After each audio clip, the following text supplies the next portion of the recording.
ka na ika'y mawiwili. So mga par, halos mahigit isang dekada na nga po ang nakakalipas matapos ang naging pangatlong bakbakan ng ating pambansang kamao Manny Pacquiao kalaban ng 2 division champion na si Timothy Bradley dati, kung saan mga idol sa naging latest po na panayam ni Bradley Boy. Talagang nirebel nito mga idol na dapat daw hindi nito tanggapin ang pangatlong laban niya sa Pinoy Legend. Tama na daw sana mga idol ang naging dalawang laban nito kay Pacman, kung saan 1 win at 1 loss ang record niya sa Pinoy. Aayaw na daw sana mga idol si Bradley sa trilogy fight dahil nga daw nag-offer ang kampo ni Floyd Mayweather Jr. ng laban sa kanya. Sa mga panahon na yon mga idol, ay nasa Premier Boxing Champion o PBC na si Floyd. Nanghingi daw si Bradley ng $8 million para sa isang laban lamang kay Kalbo. Ready na daw si Bradley mga idol na i-cancel ang trilogy fight nito kay Manny Pacquiao at lumayas sa Top Rank promotion. Bagamat pinaghintay daw ng matagal ng kampo ni Kalbo si Bradley, umabot daw ito ng ilang buwan mga idol, wala pa rin sagot si Floyd, kung saan dito na daw nagdesisyon si Bradley na ituloy na lang ang pangatlong laban nito kay Pacman. At sa mga nagtatanong daw mga idol kung bakit $8 million ang hiningi ni Bradley sa laban nito kay Floyd, dahil ang offer ng Top Rank promotion na labanan si Manny Pacquiao ay $7 million o 300 million pesos para sa pera natin sa Pinas. Syempre dapat daw taasan ng kampo ni Floyd ang kanyang talent fee dahil lilipat ito ng promotion para lamang labanan si Kalbo.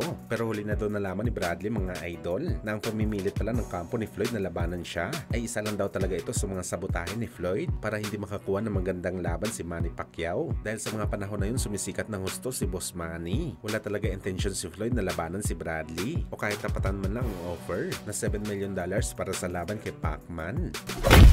Samantala Top Rank CEO na si Bob Arum, sinabi na si Naoya Inoue daw ngayon ang muka ng boxing sports sa dahilan na lahat daw ng laban ng Japanese Monster ay kinakalaban nito ang malalakas na fighters sa kanyang dibisyon at kaya daw ni Inoue mga idol pumuno ng venue ng laban at gumawa ng malaking numbers sa pay-per-view. At sa tanong naman kay Bob Arum mga idol kung katulad ba si Inoue ni Tank Davis na kinikilala na face of boxing, isa lang naging sagot ni Bob Arum dito mga idol, panis daw talaga si Tank Davis kay Inoue. Nakakapuno daw ng venue si Tank Davis, pero duda daw si Bob Arum sa pay-per-view numbers ni Davis Boy. Posible daw sinasabi lamang na kumita, pero ang totoo pala lugi pala ang laban.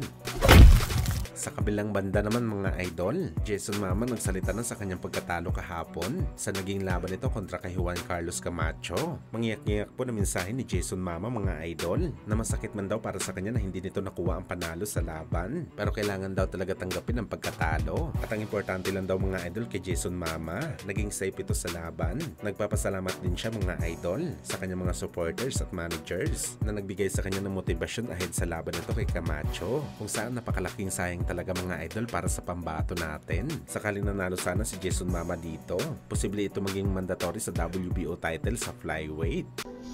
Masakit man tanggapin, pero tanggapin natin. Importante, safe tayo.